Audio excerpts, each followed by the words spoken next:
ಎಲ್ರಿಗೂ ನಮಸ್ಕಾರ. ಎಲ್ಲರಿಗೂ ಉಷಾಂತರಂಗ ಯೂಟ್ಯೂಬ್ ಚಾನಲ್ಗೆ ಸ್ವಾಗತ. ನಾನು ಯಾವಾಗಲೂ ಕೂಡ ರೇಷನ್ ಕಾರ್ಡ್ ಬಗ್ಗೆ ಏನೇ ಅಪ್ಡೇಟ್ ಬಂದರೂ ಕೂಡ ತಿಳಿಸ್ತಾನೆ ಇರ್ತೀನಿ. ಅದು APL ಕಾರ್ಡರ್ ಆಗಿರಲಿ, BPL ಕಾರ್ಡರ್ ಆಗಿರಲಿ, ಏನೇ ಹೊಸ ಅಪ್ಡೇಟ್ ಆಗಿರ್ಬೋದು ಅಥವಾ ತಿದ್ದುಪಡಿಗಾಗಿರ್ಬೋದು ಅಥವಾ ಅಪ್ರೂವಲ್ಗಾಗಿರ್ಬೋದು, ಪ್ರತಿಯೊಂದನ್ನು ಕೂಡ ನೀವು ನನ್ನ ಚಾನಲಲ್ಲಿ ವೀಡಿಯೋಸ್ನ ನೋಡ್ಬೋದು. ಇವತ್ತು ಕೂಡ BPL ಕಾರ್ಡ್ ಬಗ್ಗೆ ಒಂದು ಬಿಗ್ ಅಪ್ಡೇಟ್ ಬಂದಿದೆ. ಅದ್ರ ಬಗ್ಗೆ ತಿಳ್ಕೊಬೇಕಂದ್ರೆ ವಿಡಿಯೋನ ಸಂಪೂರ್ಣವಾಗಿ ನೋಡಿ. ಹಾಗೆ ಮೊನ್ನೆ APL ಕಾರ್ಡ್ ಬಗ್ಗೆ ಕೂಡ ಒಂದು ಅಪ್ಡೇಟ್ ಬಂದಿತ್ತು. ಅದ್ರ ಬಗ್ಗೆ ಕೂಡ ಸಪ್ರೇಟ್ ವಿಡಿಯೋ ಮಾಡಿದ್ದೀನಿ, ನೀವು ಅದನ್ನ ಕೂಡ ಚೆಕ್ ಮಾಡಿ. ಯಾರೆಲ್ಲ ಹೊಸಬ್ರು ಚಾನಲ್ ನೋಡ್ತಾ ಇದ್ದೀರಾ, ನನ್ನ ಹೆಸರು ಉಷಾಂತ ಯೂಟ್ಯೂಬ್ ಚಾನಲ್ನ ಸಬ್ಸ್ಕ್ರೈಬ್ ಮಾಡಿ ಬೆಲ್ ಐಕನ್ನಲ್ಲಿ ಆಲ್ ಅಂತ ಸೆಲೆಕ್ಟ್ ಮಾಡ್ಕೊಳ್ಳಿ. ಆವಾಗ ನಾನು ಯಾವುದೇ ಹೊಸ ವೀಡಿಯೋ ಅಪ್ಲೋಡ್ ಮಾಡಿದಾಗ ನಿಮಗೆ ನೋಟಿಫಿಕೇಶನ್ ಬಂದಿರುತ್ತೆ. ನಿಮ್ಮ ಫ್ರೀ ಟೈಮಲ್ಲಿ ನನ್ನ ಎಲ್ಲ ವೀಡಿಯೋಸ್ನ ನೋಡ್ಬೋದು. ಹಾಗೆ ಪ್ರತಿಯೊಬ್ಬರು ಕೂಡ ವಿಡಿಯೋಗೆ ಲೈಕ್ ಮಾಡಿ. ನಾನು ಮಾಡ್ತಿರೋ ವೀಡಿಯೋಸ್ ಎಲ್ಲ ನಿಮಗೆ ಇಷ್ಟ ಆಗ್ತಿದೆ, ಇನ್ಫಾರ್ಮೇಟಿವ್ ಅನಿಸುತ್ತೆ, ದಯವಿಟ್ಟು ಆ ವಿಡಿಯೋಗೆ ಲೈಕ್ ಮಾಡೋದನ್ನ ಮರಿಬೇಡಿ. ಆವಾಗ ನನಗೆ ಇನ್ನೂ ಕೂಡ ಮೋಟಿವೇಶನ್ ಸಿಗುತ್ತೆ. ಇದೇ ರೀತಿ ರಾಜ್ಯ ಸರ್ಕಾರದಿಂದ, ಕೇಂದ್ರ ಸರ್ಕಾರದಿಂದ ಏನೇ ಅಪ್ಡೇಟ್ ಬಂದರೂ ಅಥವಾ ಯಾವುದೇ ಹೊಸ ಯೋಜನೆಗಳ ಅಪ್ಡೇಟ್ ಬಂದರೆ ಖಂಡಿತ ನಾನು ಅದ್ರ ಬಗ್ಗೆ ವಿಡಿಯೋ ಮಾಡಿ ತಿಳಿಸ್ತಾನೆ ಇರ್ತೀನಿ. ಸೊ ಹಾಗಾಗಿ ವಿಡಿಯೋಗೆ ಲೈಕ್ ಮಾಡಿ. ಹಾಗೆ ಇನ್ಸ್ಟಾಗ್ರಾಮ್ ಅಕೌಂಟ್ನು ಕೂಡ ಫಾಲೋ ಮಾಡ್ಬೋದು, ಲಿಂಕ್ ಡಿಸ್ಕ್ರಿಪ್ಷನ್ನಲ್ಲಿರುತ್ತೆ. ಅಲ್ಲೂ ಕೂಡ ಮಿನಿ ಬ್ಲಾಗ್ಸ್ ಆಗಿರ್ಬೋದು, cooking videos, life style videos ಪ್ರತಿಯೊಂದನ್ನು ಕೂಡ ಅಪ್ಡೇಟ್ ಮಾಡ್ತಿರ್ತೀನಿ. ಬನ್ನಿ ಇವತ್ತಿನ ವಿಡಿಯೋನ ಶುರು ಮಾಡೋಣ. ಇವತ್ತಿನ ವಿಡಿಯೋದಲ್ಲಿ BPL ರೇಷನ್ ಕಾರ್ಡ್ ಬಗ್ಗೆ ಅಪ್ಡೇಟ್ ಬಂದಿದೆ, ಅದನ್ನ ತಿಳಿಸ್ಕೊಡ್ತೀನಿ. ನಿಮ್ಗೆ ಈಗಾಗಲೇ ಗೊತ್ತಿದೆ, KYC ಹಾಗೆ ರೇಷನ್ ಕಾರ್ಡ್ ತಿದ್ದುಪಡಿಗೆ ಅವಕಾಶನ ಮಾಡಿಕೊಟ್ಟಿದ್ದಾರೆ. ಅದು ಈ ತಿಂಗಳು ಎಂಡೊಳಗೆ, ಅಂದರೆ ಈ ಫೆಬ್ರವರಿ 28ನೇ ತಾರೀಕುವರೆಗೂ ಅವಕಾಶ ಇದೆ. ಪ್ರತಿಯೊಬ್ಬರು ಕೂಡ KYC ಮಾಡಿಸಲೇಬೇಕು.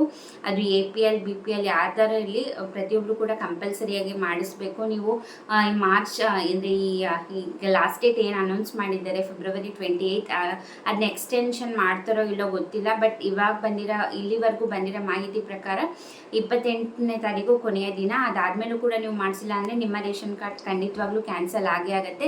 ಅದು ಕೇಂದ್ರ ಸರ್ಕಾರದಿಂದನೂ ಕೂಡ ಆದೇಶ ಬಂದಿತ್ತು, ಹಾಗೆ ರಾಜ್ಯ ಸರ್ಕಾರದಿಂದ ಕೂಡ ಆದೇಶ ಬಂದಿತ್ತು. ಪ್ರತಿಯೊಬ್ಬರು ಕೂಡ ಮಾಡಿಸಲೇಬೇಕು. ಹಾಗೆ ತಿದ್ದುಪಡಿಗೂ ಕೂಡ ಈ ತಿಂಗಳು ಎಂಡು ಲಾಸ್ಟ್ ಅವಕಾಶನ ಕೊಟ್ಟಿದ್ದಾರೆ. ಇದು ಸತತವಾಗಿ 3 ತಿಂಗಳಿಂದ ನಿಮಗೆ ಇದಕ್ಕೆ ಆಪ್ಷನ್ನ ಅಂದರೆ ಈ ಲಿಂಕ್ನ ಬಿಟ್ಟಿದ್ದಾರೆ. 3 ತಿಂಗಳಿಂದ ಡಿಸೆಂಬರ್ ಜನವರಿ ಈ ತಿಂಗಳು ಎಂಡ್ವರೆಗೂ ಕೂಡ ಇದೆ. ಈ ತಿದ್ದುಪಡಿ APL BPL ಇದ್ದರೆ ಏನೇ ತಿದ್ದುಪಡಿ ಇದ್ರೂ ಕೂಡ ಮಾಡಿಸ್ಕೊಳ್ಳಿ.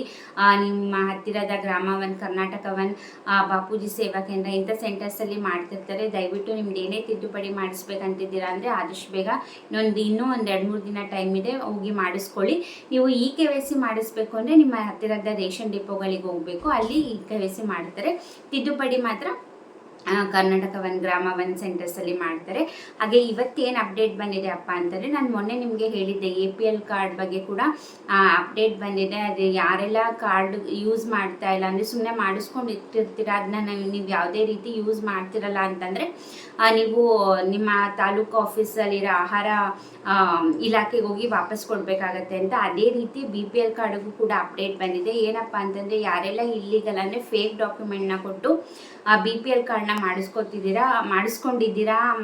ಇಷ್ಟು ದಿನ ಯೂಸ್ ಮಾಡ್ತಾ ಇದ್ದೀರಾ, ನೀವು ಕೂಡ ಸಬ್ಮಿಟ್ ಮಾಡೋಕ್ಕೆ ಲಾಸ್ಟ್ ಡೇಟ್ನ ಕೊಟ್ಟಿದ್ದಾರೆ. 1 ವಾರ ಕಾಲಾವಕಾಶನ ಕೊಟ್ಟಿದ್ದಾರೆ. ಅಕಸ್ಮಾತ್ ನೀವು ಇಲ್ಲಿಗಲ್ ಆಗಿ ಡಾಕ್ಯುಮೆಂಟ್ನ ಕೊಟ್ಟು ಮಾಡಿಸ್ಕೊಂಡಿದ್ದೀರಾ ಅಂತಂದರೆ ಆದಷ್ಟು ಬೇಗ ಹೋಗಿ ಆಹಾರ ಇಲಾಖೆಗೆ ನಿಮ್ಮ ರೇಷನ್ ಕಾರ್ಡ್ನ ಸಬ್ಮಿಟ್ ಮಾಡಿ ಬನ್ನಿ. ಇಲ್ಲ ಅಂತಂದರೆ ನಿಮಗೆ ನಿಮ್ಮ ಕಾರ್ಡ್ನ ಕ್ಯಾನ್ಸಲ್ ಮಾಡಿ ನಿಮಗೆ ಫೈನ್ ಕೂಡ ಕಟ್ಟಿಸ್ಕೊಳ್ತಾರಂತೆ. ಈಗ ಆಲ್ರೆಡಿ ಇದ್ರದ್ದು ಪ್ರಕ್ರಿಯೆ ಸ್ಟಾರ್ಟ್ ಆಗಿದೆ. ಪ್ರತಿ ಜಿಲ್ಲೆಯಲ್ಲೂ ಕೂಡ ಮತ್ತೆ ಚೆಕ್ ಮಾಡ್ತಾ ಇದ್ದಾರೆ, ಯಾರೆಲ್ಲ ಇಲ್ಲಿಗಲಾಗಿ ಮಾಡಿಸ್ಕೊಂಡಿದ್ದಾರೆ ಇಲ್ಲ ಅಂದ್ಬಿಟ್ಟು.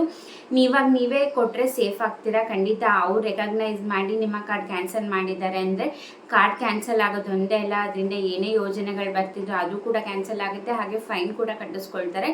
ಹಾಗಾಗಿ ಆದಷ್ಟು ಬೇಗ ಹೋಗಿ ನಿಮ್ಮ ರೇಷನ್ ಕಾರ್ಡ್ ನೀವು ಏನಾದ್ರು ಫೇಕ್ ಡಾಕ್ಯುಮೆಂಟ್ನ ಕೊಟ್ಟು ಮಾಡಿಸ್ಕೊಂಡಿದ್ದೀರಾ ಅಂದರೆ ಆದಷ್ಟು ಬೇಗ ಹೋಗಿ ಸರ್ಕಾರಕ್ಕೆ ಸಬ್ಮಿಟ್ ಮಾಡಿ. ನೀವು ಸಬ್ಮಿಟ್ ಮಾಡೋದೆಲ್ಲ ಲೇಟ್ ಆಗ್ತಾ ಇರೋದ್ರಿಂದ ನೀವು ಹೋಗಿ ಸಬ್ಮಿಟ್ ಮಾಡಿಲ್ಲ ಅಂತಂದರೆ ಅವರು ಎಲ್ಲ ವೆರಿಫೈ ಮಾಡಿ ಕ್ಯಾನ್ಸಲೇಷನ್ ಪ್ರೋಸೆಸ್ ಎಲ್ಲ ಮುಗಿಯೋದ್ರಿಂದ ಇವಾಗ ಇವಾಗ ಆಲ್ರೆಡಿ ಯಾರೆಲ್ಲ ಅಪ್ಲೈ ಮಾಡಿದ್ದಾರೆ ಅವ್ರ ಅಪ್ರೂವಲ್ಗಾಗಿರ್ಬೋದು ಅಥವಾ ಹೊಸದಾಗಿ ಯಾರೆಲ್ಲ ರೇಷನ್ ಕಾರ್ಡ್ ಮಾಡಿಸ್ಕೊಳಕ್ಕೆ ಕಾಯ್ತಿರ್ತಾರೆ ಅವ್ರಿಗೆಲ್ಲ ನಿಜವಾಗ್ಲೂ ತೊಂದರೆ ಆಗ್ತಿದೆ ಅಂತಲೇ ಅನ್ಬೋದು. ಯಾಕಂದರೆ ಇವಾಗ ಸರ್ಕಾರದವ್ರು ಏನಂತಂದರೆ, ಇವಾಗ ಯಾರ್ದೆಲ್ಲ ಇಲ್ಲಿಗಲ್ಲ ಕಾರ್ಡ್ ಮಾಡಿಸ್ಕೊಂಡಿದ್ದಾರೆ ಅಥವಾ ಯಾರೆಲ್ಲ ಯೂಸ್ ಮಾಡ್ತಾ ಇಲ್ಲ ರೇಷನ್ ಕಾರ್ಡ್ಗಳನ್ನ, ಅವ್ರದ್ದು ಕ್ಯಾನ್ಸಲೇಷನ್ ಮಾಡೋ ಪ್ರೋಸೆಸ್ಸಲ್ಲಿದ್ದಾರೆ. ಹಾಗೆ ಯಾರೆಲ್ಲ KYC ಮಾಡಿಸಿಲ್ಲ ಅವ್ರದ್ದೆಲ್ಲ ಕ್ಯಾನ್ಸಲೇಷನ್ ಪ್ರೋಸೆಸ್ ಮಾಡ್ತಾ ಇರೋದ್ರಿಂದ ನೀವೇ ಹೋಗಿ ಕೊಟ್ಬಿಟ್ರೆ ಅವ್ರಿಗೂ ಕೂಡ ಈಸಿ ಆಗುತ್ತೆ. ಅವರಾಗೆ ವೆರಿಫೈ ಮಾಡಿ ಕ್ಯಾನ್ಸಲ್ ಮಾಡೋದ್ರಿಂದ ಸ್ವಲ್ಪ ಪ್ರೋಸೆಸ್ ಲೇಟಾಗಿ ತಗೊಳ್ತಿದೆ. ಹಾಗಾಗಿ ಇವಾಗ ಅಪ್ರೂವಲ್ ಮಾಡೋಕ್ಕಾಗಲಿ ಅಥವಾ ಹೊಸ ರೇಷನ್ ಕಾರ್ಡ್ಗಾಗಲಿ ಅವಕಾಶನ ಕೊಡೋಕ್ಕಾಗ್ತಿಲ್ಲ. ತುಂಬ ಜನ ಕಾಯ್ತಿದ್ದಾರೆ, ಆಲ್ರೆಡಿ ಅಪ್ಲೈ ಮಾಡಿರೋರು ಅಪ್ರೂವಲ್ಗೋಸ್ಕರ ಕಾಯ್ತಿದ್ದಾರೆ, ಅಥವಾ ಹೊಸದಾಗಿ ಯಾವಾಗಪ್ಪ ಚಾನ್ಸ್ ಕೊಡ್ತಾರೆ ಅಪ್ಲೈ ಮಾಡೋಕ್ಕೆ ಅಂತ ತುಂಬ ಜನ ಕಾಯ್ತಿದ್ದಾರೆ. ಸೊ ಹಾಗಾಗಿ ನೀವುಗಳು ಲೇಟ್ ಮಾಡೋದ್ರಿಂದ ಅವ್ರಿಗೂ ಕೂಡ ತೊಂದರೆ ಆಗುತ್ತೆ. ಯಾಕಂದರೆ ಯಾರಿಗೆಲ್ಲ ಅವಶ್ಯಕತೆ ಇದೆ ಅವ್ರಿಗೆ ಯೂಸ್ ಆದರೆ ಚೆನ್ನಾಗಲ್ಲ. ಈಗ ಆಲ್ರೆಡಿ ಚೆನ್ನಾಗಿರ್ತಾರೆ ಫೈನಾನ್ಷಿಯಲಿ ಅಂಥವ್ರು ಕೂಡ BPL ಕಾರ್ಡ್ನ ಮಾಡಿಸ್ಕೊಂಡ್ರೆ ಬೇಕಾಗಿರೋರಿಗೆ ಖಂಡಿತವಾಗ್ಲೂ ತೊಂದರೆ ಆಗುತ್ತೆ. ಹಾಗಾಗಿ ಯಾರೆಲ್ಲ ಇಲ್ಲಿಗಲಾಗಿ ಮಾಡಿಸ್ಕೊಂಡಿದ್ದೀರಾ ಆದಷ್ಟು ಬೇಗ ಡಾಕ್ಯುಮೆಂಟ್ನ ಸಬ್ಮಿಟ್ ಮಾಡಿ.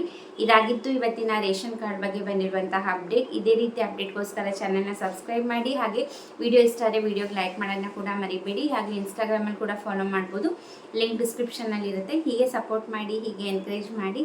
ಇಷ್ಟೊತ್ತು ವಿಡಿಯೋ ನೋಡಿದ್ದಕ್ಕೆ ಥ್ಯಾಂಕ್ ಯು ಸೋ ಮಚ್. ನಮಸ್ಕಾರ.